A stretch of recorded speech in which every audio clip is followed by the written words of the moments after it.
경외라는 말을 국어사전에서 찾아보면 공경하면서 두려워하다라고 설명하고 있습니다. 성경적인 의미로 보면 두려워하다, 떨다라고 되어 있지만 이는 무서운 존재에 대한 공포심에 의해서 떠는 것이 아니라, 무서워하는 것이 아니라 하나님의 주권과 영광을 인정하는 자가 가지는 그 거룩한 두려움, 곧 경건한 공경심을 말씀하는 것입니다. 그러므로 경외하다라는 말에는 좋은 마음, 곧 존경하는 마음으로 삼가 조심하다, 이런 의미가 함축되어 있습니다.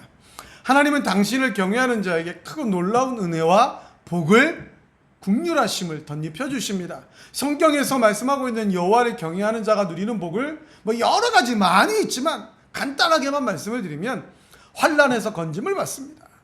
죄에서 구원받는 것 당연한 겁니다. 존귀하게 됩니다. 자손들까지 형통한 복을 누립니다. 영혼이 늘 평안합니다. 양식이 끊어지지 않고 범사에 형통하게 됩니다. 소원을 성취하고 기도가 응답을 받습니다. 장수함을 누립니다. 하나님이 그 이름을 기억하여 주시며 무엇보다도 천국에서 상급을 받아 누리게 됩니다. 즉 여호와 하나님만을 경외하는 하나님의 사람들에게는 진정한 은혜와 찾아오게 되는 것입니다. 하나님을 경외하지 않는 자는 그럼 어떻게 되느냐? 모든 제약과 재앙에, 악에 노출되어 있어서 보호받지 못하고 잘되지 못하고 결국은 심판을 받게 되는데, 가장 궁극적인 것, 하나님을 경외하는 자와 하나님을 멸시하는 자, 반대하는 자가 받게 되는 가장 근본적인 차이는 궁극적으로 하나님의 심판이다라는 것입니다. 저 지옥이다라는 것입니다. 오늘 본문 말씀도 여호와를 경외하는 신실한 신앙인의 중요성에 대해서 다시 한번 강조하면서 여호와 하나님을 온전히 경외하며 섬기는 진정한 신앙인이 받을 축복에 대하여 말씀하고 있습니다. 아주 짧게 말씀하고 있지만 이것은 신실한 신앙인이라면 당연한 일인 것입니다. 신앙인이라면 당연히 여호와 하나님만을 경외하는 것이 그 삶의 최우선 목표가 되어야 되는 것입니다. 오늘부터 시작되는 이 새로운 9월, 본격적으로 가을을 알리는 시기입니다. 어떻게 그렇게 폭염과 열대야가 무지무지하게 기승을 떨쳤는데 바로 엊그제 저녁부터 9월이 다가오니까 한 이틀 전부터 밤이 약간 시원합니다. 그래도 이번 한 주간 9월 중순까지는 많이 덥다고 하지만 그래도 참 신기해요. 어제 저녁에 교회 왔다가 저녁에 가는데 한 7시 반에서 8시 사이면 집에 왔다 교회 갈 때 늘 해가 떠 있었던 것 같은데 어제 사모가 벌써 해가 다 졌네. 신기하게 이 9월이 딱 시작된과 동시에 하나님의 그 오묘하신 신기하심 속에 가을이 옴을 알려주고 있습니다. 근데 여러분, 이 9월을 이렇게 좋게 시작을 하는데 이 9월에 더 무엇 때문에 더 좋느냐? 연휴가 있어서 좋습니다. 아주 연휴가 길어요. 또 10월 달에도 또 있어요, 연휴가. 이 연휴 때 무엇합니까? 예전에는 제가 어렸을 때는 이 연휴 때 교회 오면 늘 설교 말씀하시는 목사님이라는 거, 조상제사하지 말라, 그것을 강조했습니다. 추석이라든지 설 명절 되면 연휴가 아닌데도 딱 하루인데도 하도 조상제사를 하니까 목사님들이 그냥 조상제사하면 안 된다. 왜? 여호와 하나님을 섬기는 것이 아니라 우상숭배의 죄악이기 때문에.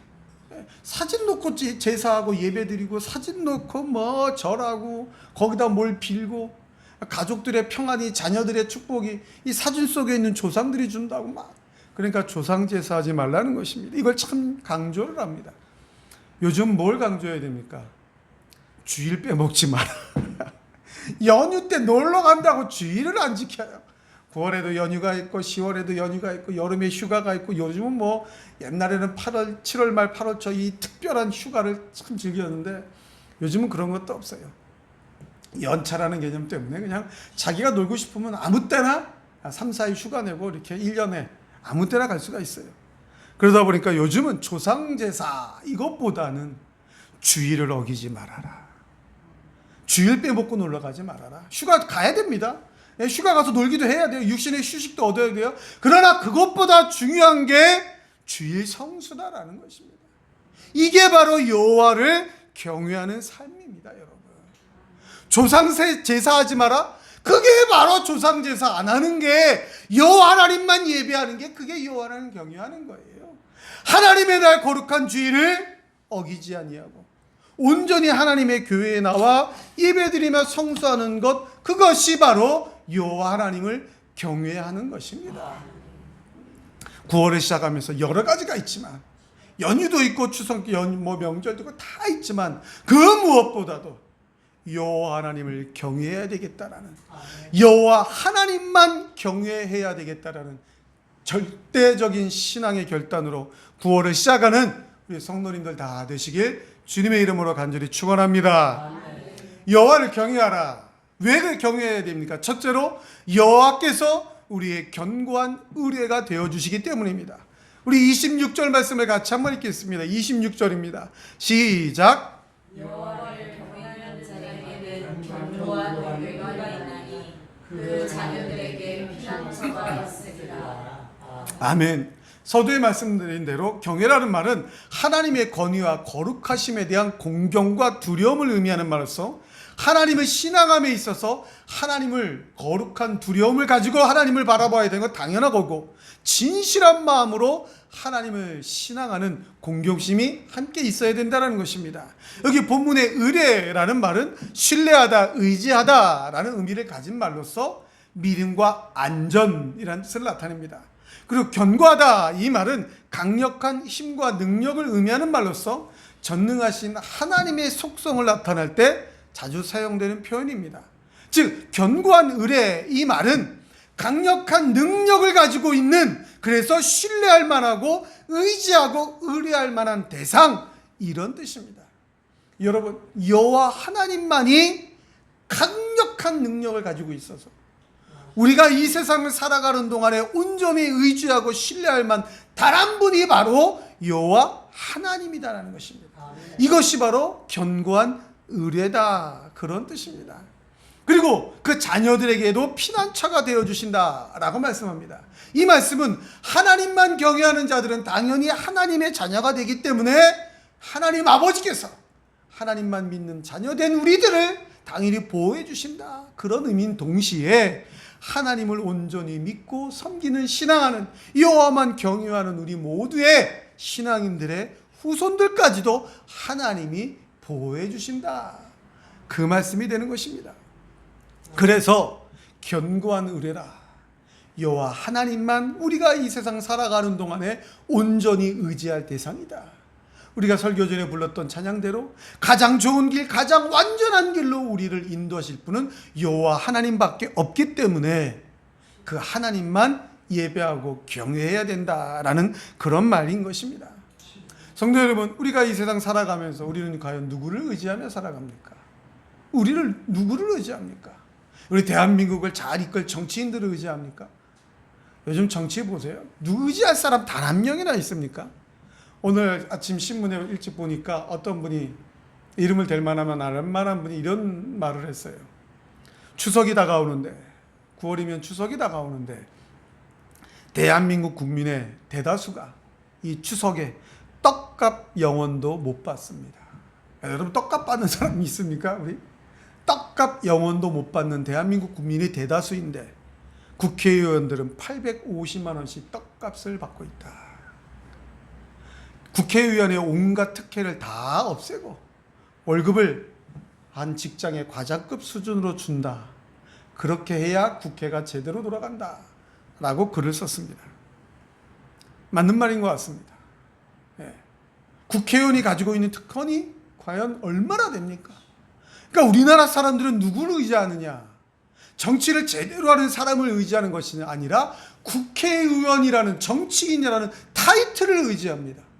그 뭔가 내가 한 자리 차지하면 월급 많이 받죠. 온갖 특권 누리죠. 특혜를 누리죠. 심지어 국회에 있는 병원을 국회의원만 가는 게 아니라, 지금 의사들이 없어서 대한민국 국민들은 병원에 가도 제대로 치료도 못 받고, 병원 한 군데 치료받으려면 몇 군데를 돌아야 다녀야 되는데 국회의원의 가족들도 그 병원 가서 진료를 본대요. 이 얼마나 많은 특권입니까? 그러니까 우리 대한민국 사람들은 국회의원이라는 그 타이틀을 의지하며 살아가는 겁니다. 그게 전부예요. 그게 목표입니다. 그것만 가지면 모든 것 다 누리며 살아갈 수 있습니다. 그러나 여러분, 국회의원도 죽습니다.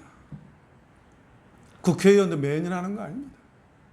이렇게 저렇게 뭐 비리에 얽혀서 뭐해서 어떻게 잘못해서 아들이 잘못해서 엄마가 잘못해서 다 결국 우리나라 국회의원들 어디 갑니까? 정말 제대로 하는 사람입니까? 있습니까? 결국은 다 결말이 감옥 아닙니까? 대통령들도 그러는데. 그럼 우리는 누구를 의지해야 됩니까, 여러분? 그래서 우리가 의지해야 될 분은 여호와 하나님 한 분이다라는 것입니다. 여호와 하나님 한 분. 그 여호와 하나님의 한 분 되시는 하나님이 자녀된 우리에게 주시는 그런 특권은 무엇입니까? 영접하는 자, 곧 그 이름을 믿는 자들에게는 하나님의 자녀가 되는 권세를 주셨다. 이건 국회의원이 누리는 특권하고는 비교도 안 되는 특권입니다, 여러분. 전능자의 자녀가 되는 거예요. 견고한 의뢰가 되는 하나님 아버지의 자녀가 되는 것입니다. 이 특권을 누리는 거예요. 여러분, 죽음은 어디 갑니까? 결말이 감옥입니까? 결말이 지옥입니까? 우리에게가 누리는 특권은 천국이다라는 것입니다. 사랑하는 성도 여러분, 하나님은 우리에게 분명히 말씀해 주셨습니다. 여호와를 경외하는 자에게는 견고한 의뢰가 되어 주시겠다라고 말씀해 주셨습니다. 이것이 바로 우리가 이 세상을 살아가는 힘이 되는 것입니다. 광야 같은 세상에서 기죽지 않고 그 광야를 이길 수 있는 힘, 그것이 바로 견고한 의뢰가 되시는 하나님을 믿고 살아가는 것입니다. 그래서 요한일서 4장 4절에 보면 자녀들아 너희는 하나님께 속하였고 또 저희를 이기었나니 이는 너희 안에 계신 이가 세상에 있는 이보다 크심이라고 말씀하고 있습니다. 우리는 하나님께 속하였기 때문에 하나님이 이기신 그 세상에서 우리도 그 하나님이 이루신 승리를 누리며 살아갈 수가 있는 것입니다. 이러한 견고한 의뢰가 되시는 여호와 하나님만 온전히 경외하면서 하나님께서 주시는 그 놀라운 은혜를 받아 누리는 9월의 삶이 되시기를 주님의 이름으로 간절히 축원합니다. 여호와를 경외하라는 말씀은 둘째로 여호와께서 우리에게 평안과 영생의 축복을 주시기 때문에 여호와 하나님만 우리는 경외해야 되는 것입니다. 27절 말씀을 같이 한번 읽겠습니다. 27절입니다. 시작. 여호와를 경외하는 것은 생명의 샘이니 사망의 그물에서 벗어나게 하느니라. 아멘. 이 본문 말씀에 생명의 샘이란 하나님께서 주시는 영원한 생명을 의미하는 것으로서 하나님을 경외하는 자는 영원한 생명, 영원한 천국을 약속받게 된다는 것입니다. 그리고 사망의 그물에서 벗어난다라고 말씀합니다. 여기 그물이라는 말은 함정, 덫 이런 것을 의미하는데 사람들을 유혹하여 죄에 빠뜨려 죽음에 이르게 하는 것을 의미하는 것입니다. 즉 사망은 하나님께 대한 불순종의 결과로 생긴 것으로서 하나님을 반대하는 자는 이런 사망의 덫에 빠져서 영원한 멸망으로 가게 되지만 하나님을 경외하는 자는 그 자체가 하나님께 대한 순종을 의미하는 것이기 때문에 죄에 대해서 빠져서 나오지 못할 염려가 없다라는 것입니다. 죄를 이기게 된다라는 것입니다. 여호와를 경외하는 자는 하나님의 보호와 섭리 속에 있기 때문에 죄의 유혹을 벗어나게 되는 것이며 하나님께서 피난처가 되어주시고 보호자가 되어주시기 때문에 사망의 덫이요 사망의 공격이 아무리 거셀지라도 생명 가운데 안전할 수가 있다라는 것입니다. 그래서 공동번역 성경에는 이 본문을 야훼를 두려워하여 섬기는 것이 생명의 셈이라 사람을 죽음의 올가미에서 빼내준다라고 조금 더 직설적으로 표현하고 있습니다. 여러분, 여호와를 경외한다. 안전한 생명과 영원의 완전한 평안인 것입니다. 여러분, 이 세상을 살아가는 그 누구도 빠짐없이 모든 사람들이 가장 두려워하는 것이 무엇입니까? 바로 죽음입니다. 죽음. 죽는 게 제일 두려운 거예요. 죽음을 이길 사람이 있습니까? 죽음을 이길 수 있는 사람은 단 한 명도 없습니다. 그럼 이 죽음이라는 것이 몇 년 살면 그때 온다라는 법칙이 있습니까? 아닙니다. 태어나자마자 죽기도 합니다. 아니 뭐 이상한 여러 가지가 아니어도 잘못된 죄악에 노출되지 않았어도 어머니 뱃속에서 나오기 직전에 죽어 나오는 그런 안타까운 일도 있습니다. 정말 젊음의 시기에 여러 가지 사고를 당해 죽기도 합니다. 병에 걸려 죽기도 합니다. 이 죽음을 막을 자가 있습니까? 없습니다, 여러분. 육신의 죽음도 막을 자가 없는데 여러분, 영혼의 죽음을 막을 자가 과연 있습니까? 영혼의 죽음, 저 지옥에 사는 영원한 죽음을 막을 자가 과연 있겠느냐라는 것입니다. 아담의 범죄로 말미암아 온 인류가 영원히 죽었습니다. 그것을 막을 자가 없었다라는 것입니다. 그러나 여호와를 경외하는 자에게는 우리 하나님께서 그 사망의 그물에서 벗어나게 하셔서 그 모든 것에 영원한 생명과 영원한 평안으로 인도하여 주신다라는 것입니다. 여호와를 경외하는 자는 이 육신의 죽음, 영혼의 죽음이 아무리 그물처럼 우리를 덮쳐온다 할지라도 죽음의 올가미에 갇히지 않고 죽음의 저주에서 완전을 구원을 얻게 된다라고 말씀하고 있는 것입니다. 우리의 육신은 비록 쇠퇴한다 할지라도 우리의 영혼은 더욱더 생생하게 영혼을 소망하며 살아갈 수가 있는 것입니다. 그래서 우리는 사망을 이기며 살아간다라고 말씀하는 것입니다. 아무리 수없이 많은 사망과 저주의 화살이 우리를 향해 당겨져서 달려온다 할지라도 성도는, 신앙인은 그 화살을 꺾고 생명으로, 영원한 생명으로 승리할 수가 있는 것입니다. 찬송가 293장은 아지지 마틴이라는 사람이 지은 찬송인데 그 가사에 보면 천국에서 만나보자, 그날 아침 거기서 순례자여 예비하라, 늦어지지 않도록, 이런 가사가 있습니다. 이 찬송은 장례식장에서 많이 부릅니다. 천국에서 만나보자, 그날 아침 거기서, 이렇게 부르는 찬송인데 장례식에 많이 부릅니다. 죽음을 앞둔 그 성도들, 신앙인들에게 죽음을 잘 준비하라는 그런 의미가 있는 찬양인데, 이 지은이 마틴이라는 사람은 단지 죽음을 앞둔 성도들이 죽음을 잘 준비해야 된다, 천국을 준비하며 살아야 된다, 그런 말보다는 하나님 앞에 갈 그날을 소망하면서 우리에게 주어진 하루하루에 최선을 다해 살아라라는 그런 의미가 담겨 있는 것입니다. 즉, 언제 올지 모르는 육신의 죽음 앞에 두려워 떨면서 전전긍긍하고 살지 말라는 것입니다.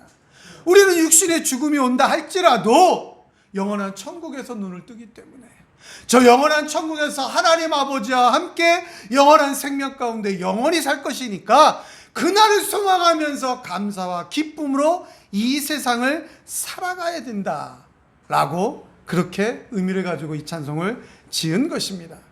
여러분, 우리 성도들의 삶이 바로 그것입니다. 이 세상을 살면서 전전긍긍하며 사는 것이 아닙니다. 무엇이 부족하고 무엇이 연약하고 어떻게 돼서 막 전전긍긍하면서 두렵고 공포감에 사는 게 아닙니다, 여러분.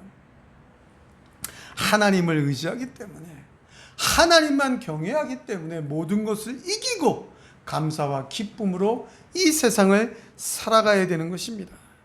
여러분, 한국의 초대교회 역사에 보면 수없이 많은 죽음의 공포가 있었습니다. 우리 초대교회 믿음의 선배들을 죽음의 공포가 제압하라고 달려왔었습니다. 일제의 탄압, 북한군의 전쟁의 위협, 이런 모든 것들이 우리 사랑하는 우리 믿음의 선배들을 위협하며 달려왔습니다. 그러나 우리 믿음의 선배들이 그런 죽음의 공포 앞에 무릎을 꿇었습니까? 아닙니다. 신사참배하지 않으면 고문을 당하고 죽게 된다 할지라도 우리 믿음의 선배들은 신사 앞에 무릎을 꿇지 않았습니다. 신사 앞에 절하지 아니하였습니다. 북한의 총칼이 우리 믿음의 선배들을 위협한다 할지라도 우리 믿음의 선배들은 그 북한군 앞에 무릎을 꿇은 것이 아니라 신앙을 지키기 위하여 여호와 하나님 앞에 기도를 올려드렸습니다. 이 믿음을 지킨 선배들의 신앙을 따라 우리도 지금까지 살아가면서 신앙을 지키는 축복 속에 있는 것입니다. 사랑하는 성도 여러분, 여호와 하나님을 경외한다라는 것, 그것은 하나님께서 우리 사람들에게 주신 놀라운 축복입니다.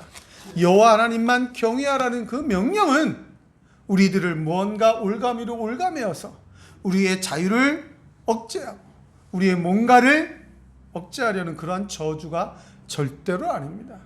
여호와 하나님만 경외하라는 것은 우리 사람들에게 주신, 하나님의 사람들에게 주신, 우리 신앙인들에게 주신 놀라운 축복입니다. 영원한 평안이 있기 때문에, 우리 영혼의 평안이 있기 때문에 그렇다라는 것입니다. 사랑하는 성도 여러분, 우리는 아주 미약하고 부족한 존재들입니다. 나약한 존재들입니다.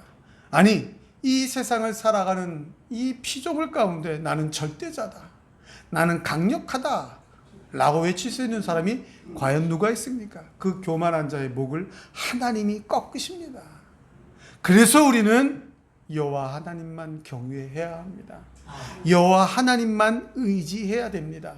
세상의 그 어떤 것보다도 강하고 능력이 많으신, 세상의 그 어떤 것보다 위에 계신 전지전능하신 그 하나님, 모든 능력 위에 뛰어난 분명한 절대주권자 그 하나님, 그 하나님이 저와 여러분의 의지할 대상이 되어주시기 때문에 여호와 하나님만 경외해야 되는 것입니다. 그 하나님이 저와 여러분의 피난처가 되어주신다고 했기 때문에 우리는 그 하나님만 의지하며 살아가야 되는 것입니다. 제가 지난 주중에 안과를 갔었습니다. 안과를 간 이유는 제가 작년에 대상포진 알았는데 시신경 쪽으로 심하게 와서 꼭 다 났어도 그 후유증 신경통과는 별개로 시신경의 검사를 꼭 받아보라는 그런 소견이 있어서 이제 안과를 갔는데 다행히 시신경에 아무 문제가 없고, 뭐 신경통이 있어서 뭐 나쁠지 모르지만 눈에는 문제가 전혀 없다는 거예요. 근데 제가 안과를 간 이유는 제 눈보다 더 중요한 건 우리 은진이 눈 때문에, 우리 딸의 눈이 20대 초반인데 시신경은 아주 안 좋습니다. 특히 어르신들도 녹내장 안 걸리셨나요? 녹내장 혹시 있으신가요? 녹내장이라는 것은 한번 걸렸다 그러면 수술도 안 됩니다. 평생 약을 4-5가지 이상을 시간 맞춰 넣어야 되는 아주 불편한 거예요. 그러다가 시력을 잃어버리는 게 녹내장인데, 우리 은진이는 벌써 몇 년 전부터 녹내장에 징후가 있었어요. 그래서 한 2년 전에 한 안과에서는 녹내장이라고 막 난리가 나가지고, 근데 이제 좋은 분을 소개받아서 그 이디오피아에 의료 선교를 많이 다니시는 그 의사 선생님을 소개받아서 작년에 갔었는데, 녹내장 아니다, 위험적인 요소가 많이 있지만 잘 관리하면 녹내장 아직 안 갔다, 대신 1년에 한 번씩 진료를 꼭 받으라 그래서 또 같이 갔었습니다. 근데 그 의사 선생님이 작년하고 똑같습니다. 더 나빠진 것이 없습니다. 시력도 저하되지 않았고 녹내장도 발견되지 않고 위험인자는 아직까지 아주 많지만 그러나 아무것도 없습니다. 그러니까 잘 관리하면서 사시고 내년에 또 봅시다, 이 말을 들었어요. 얼마나 감사한지. 차라리 제가 녹내장 걸리면 저는 약 한 20년, 10년 뭐 이렇게 넣으면 되지만 20대에 녹내장 걸리면 얼마 동안 귀찮은 약을 넣어야 됩니까? 근데 중요한 건 여러분, 녹내장의 위험인자가 아주 많다라는 거예요. 정상인보다 녹내장에 걸릴 확률이 몇 배는 더 위험하다는 겁니다. 근데 가만히 있는 거예요. 녹내장이 침투하지 못하고 가만히 있는 거예요. 이거 위험성은 있지만 위험하지 않다는 거죠. 그래서 속으로 생각했어요. 둘이 차 타고 오면서 하나님의 일하라고 하나님이 눈을 지켜줬구나. 위험적인 요소는 너무나 많지만 하나님이 딱 막아줬구나. 여러분, 우리 다 그렇습니다. 우리 건강을 위협하는 인자가 얼마나 많습니까? 저도 고혈압. 여러분, 혈압이 160 이상 올라가면 어떻게 되는 줄 아십니까? 여러분 어르신이니까 더 많았겠죠. 위험인자가 많아요.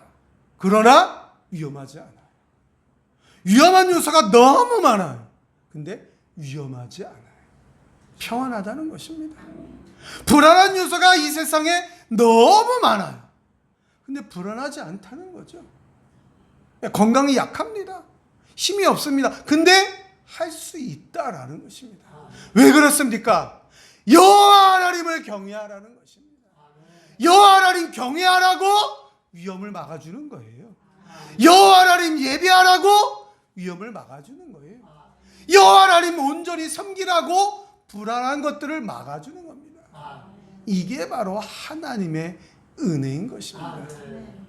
더 나아가서 하나님의 일하라고, 하나님의 일하라고 하나님이 막아주는 거예요. 하나님의 일했는데 불안하고 위험하면 어떻게 합니까? 하나님의 일하라고 불안한 거 없애주는 거예요. 불안한 요소 많지만 하나님의 일하라고, 찬양하라고, 설교하라고, 말씀 전하라고, 예배드리라고 위험한 상황이 너무나 많지만 하나님이 딱 막아주는 겁니다. 이것이 바로 견고한 의뢰인 것입니다. 사랑하는 우리 성도 여러분, 우리가 구원을 살아갑니다. 불안한 요소가 너무 많습니다. 위험한 요소가 너무 많습니다. 우리를 넘어뜨리게 하는 장애물이 너무 많습니다. 우리를 죽음에 빠뜨리려는 그물이 언제나 우리를 집어삼키려고 준비하고 있습니다. 그러나 하나님이 모든 것을 막아주시는 줄 믿기를 간절히 축원합니다. 하나님이 그 모든 세상의 환경 가운데 견고한 의뢰가 되어주시는 줄 믿기를 간절히 축원합니다. 왜냐? 여호와 하나님만 경외하라고. 여호와 하나님만 경외하면서 이러한 평안의 축복을 누리는 사랑하는 성도들의 구원의 삶이 되시기를 주님의 이름으로 간절히 축원합니다. 축원합니다.